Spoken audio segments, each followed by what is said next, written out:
Hey everyone, welcome to another deep dive with us. Today we're going straight from the headlines of the Indian Express and right into your UPSC exam prep. That's right. We're diving into U.S.-India trade relations. A topic that I'm sure is going to come up whether you're prepping for mains or prelims. Yeah, you really can't escape it. And what's making it particularly interesting, or maybe I should say tense right now, is the whole tariff situation. It's like we're at a crossroads. Exactly. And the decisions being made now, well, they could have a ripple effect across so many sectors for years to come. So definitely something to pay attention to, especially if you're a UPSC aspirant. No doubt about it. So President Trump, he's been pushing this idea of reciprocal tariffs pretty hard.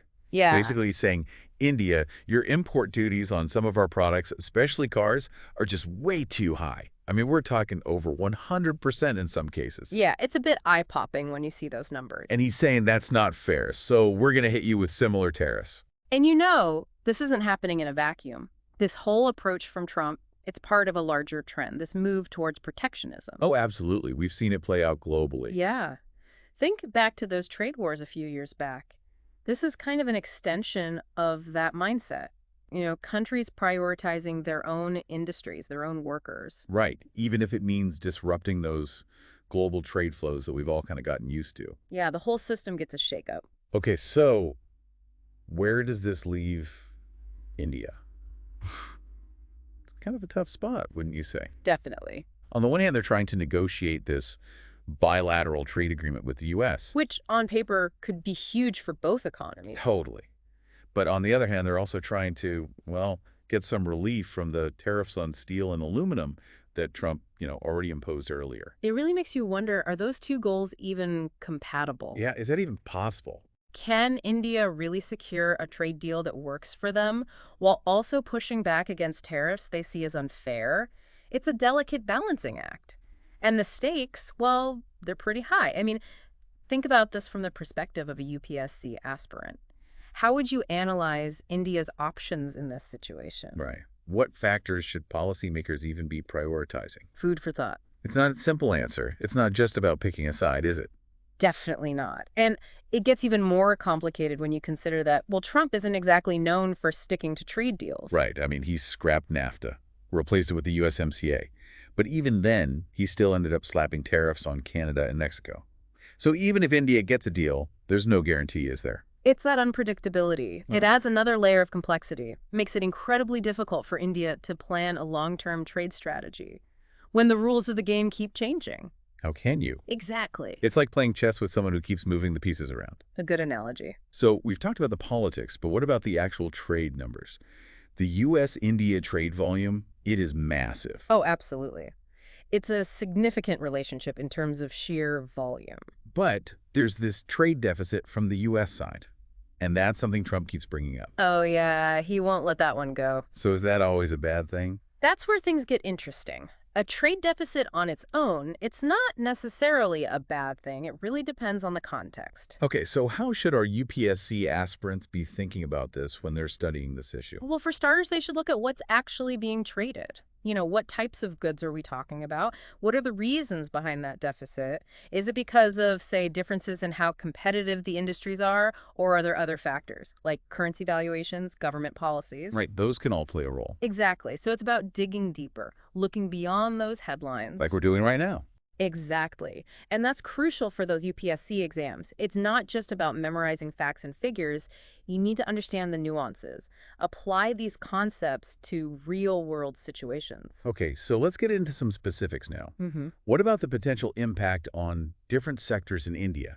The agricultural sector in particular seems pretty vulnerable to these U.S. tariffs. It is, and this is where India's push for a minimum support price, that MSP for farmers, well, it adds another layer of complexity to the whole thing. Right, because the MSP is meant to protect those farmers from price fluctuations. It is, it's a safety net. But it can also make Indian agricultural exports less competitive globally. That's the trade-off. And when you look at the actual tariff rates, the difference, well, it's pretty big. Yeah. India's average tariff rate is around 17%. While the U.S. is much lower. Yeah, like 3.3%. Huge difference. But in agriculture, the gap is even bigger.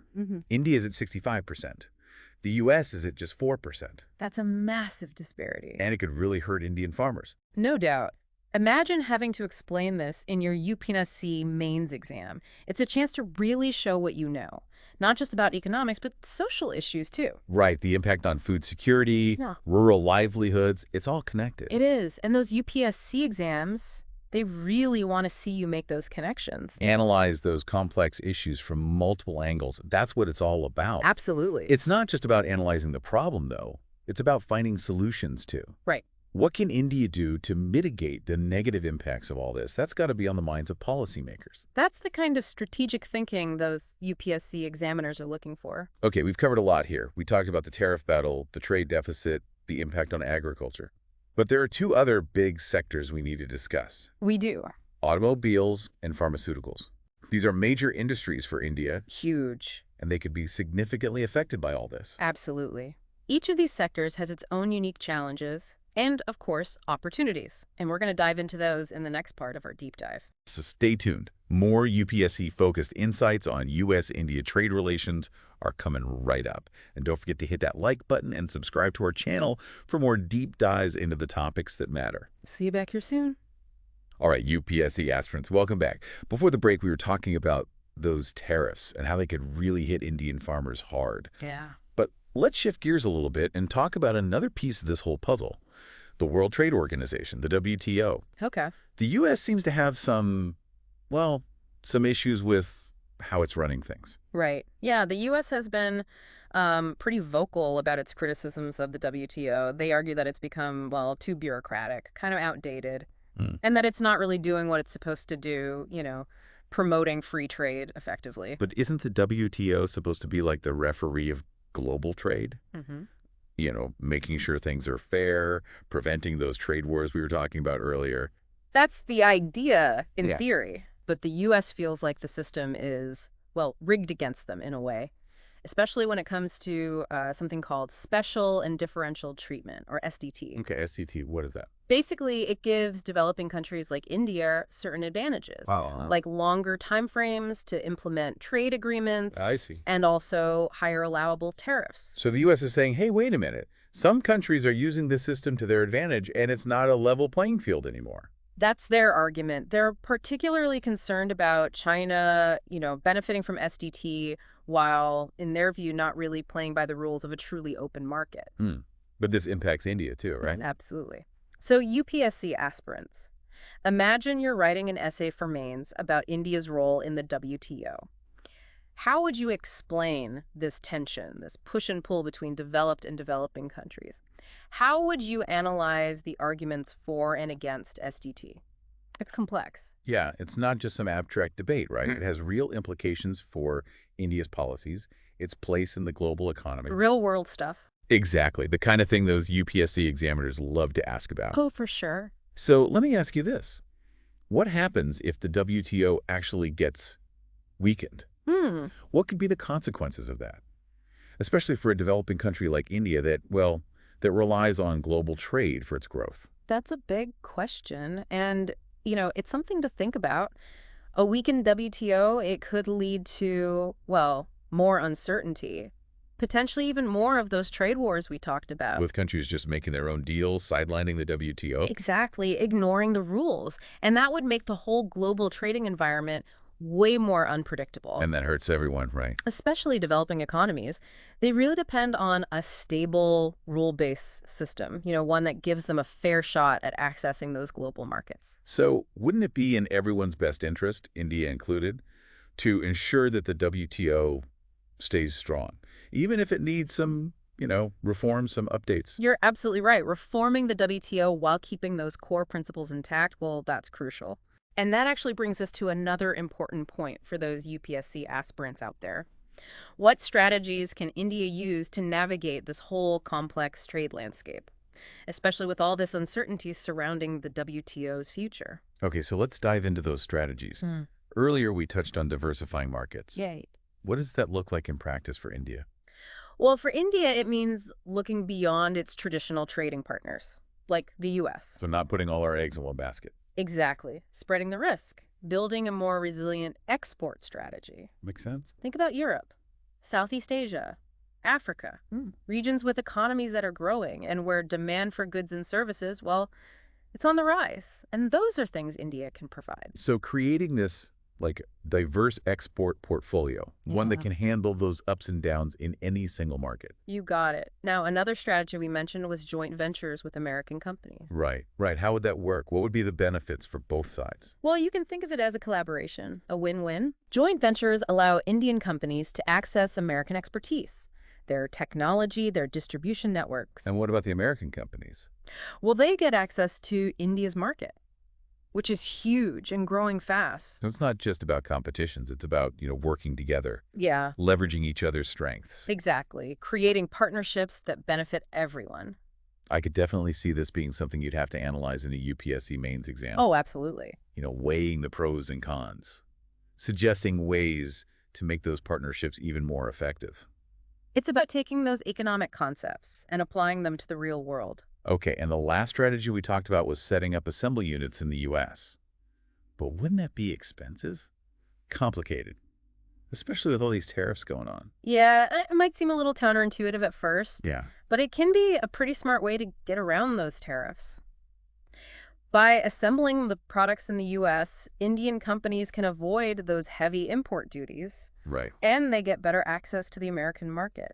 So it's about being strategic, understanding the rules of the game, and adapting. Playing smart.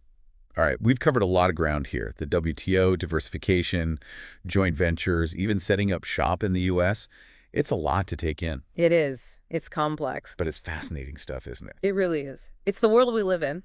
And for all our UPSC aspirants out there, I hope this has given you some valuable insights into just how complicated U.S.-India trade relations really are. Absolutely. Remembering these nuances, that historical context, and how different policy choices could play out, well, that's key to acing those exams. It's about making connections, seeing the bigger picture. Well said. Okay, everyone, that's it for part 2 of our deep dive. When we come back, we'll wrap things up with some key takeaways and a final thought-provoking question to leave you with. Stay tuned. Welcome back to the deep dive, everyone. We've been really digging into this whole world of U.S.-India trade relations. It's something that could definitely show up on your UPSC exams, whether you're prepping for prelims or mains. Absolutely. We've gone through a lot, haven't we? Those tariff tensions, the WTO and its role, and even some potential strategies for India to, well, not just survive, but thrive in this global landscape that seems to be changing all the time. Totally. It's complex stuff, but really important to grasp. So before we wrap up completely, let's try to distill all of this information into some key takeaways for those UPSC aspirants out there. What are the big things they should be focusing on? Well, I think the first and most important thing to remember is that trade relations between any two countries, they're not static. They're always in flux. Yeah, they're constantly evolving. Exactly. And there are so many factors that can influence that, both within those countries themselves and on that global stage we keep talking about. That's such a crucial point. It's not just about memorizing a bunch of facts for the exam. It's about understanding the dynamics, the trends, the forces that shape these relationships, because those are always in motion. I agree. And when it comes to the U.S. and India, it's important to see that it's a relationship that has both cooperation and competition. There are areas where, yeah, both countries benefit from more trade, more investment, but then there are those friction points. Like those tariff disagreements we talked about. Right. Or those different views on the WTO and what its role should be. Exactly. And those friction points, well, they highlight just how important strategic thinking is, both for the policymakers here in India and for you all, the future policymakers preparing for those UPSC exams. It's about thinking ahead, anticipating challenges, seeing the opportunities too, and then coming up with policies that really serve India's long-term interests. So it's not just about reacting to whatever the U.S. does, but about India proactively shaping its own role in global trade. 100%. And for those UPSC aspirants listening, this means going beyond just describing the situation. It's about analyzing it. How can India use its strengths, its workforce, its growing market, its tech advancements? How can it use all of that to not just navigate these challenges, but really become a leader in shaping a more equitable and sustainable trading system for everyone? Wow, that's a big question to think about. Yeah. And it's not about having the one right answer. It's about showing that you can really think critically, strategically about these complex global issues, because that's the reality of Well, things. that's what will make you stand out in those exams. Show them you can go deeper. Well said. Yes. And with that, I think we've reached the end of our deep dive into U.S.-India trade relations. Yeah. A huge thank you to the Indian Express for their reporting, which gave us so much to talk about today. I definitely encourage everyone listening to go read those articles themselves, explore the different perspectives, and come to your own conclusions. Informed conclusions based on solid research and critical thinking. Yes, exactly. And for all our UPSC aspirants, keep those brains buzzing. And don't forget to like and subscribe and leave us a comment below. Tell us what you thought. Ask us your questions. We're always here to help you break down these complex topics and ace those exams. We are. Keep learning, keep questioning, and keep exploring the world around you. That's great advice. And until next time, everyone, happy studying.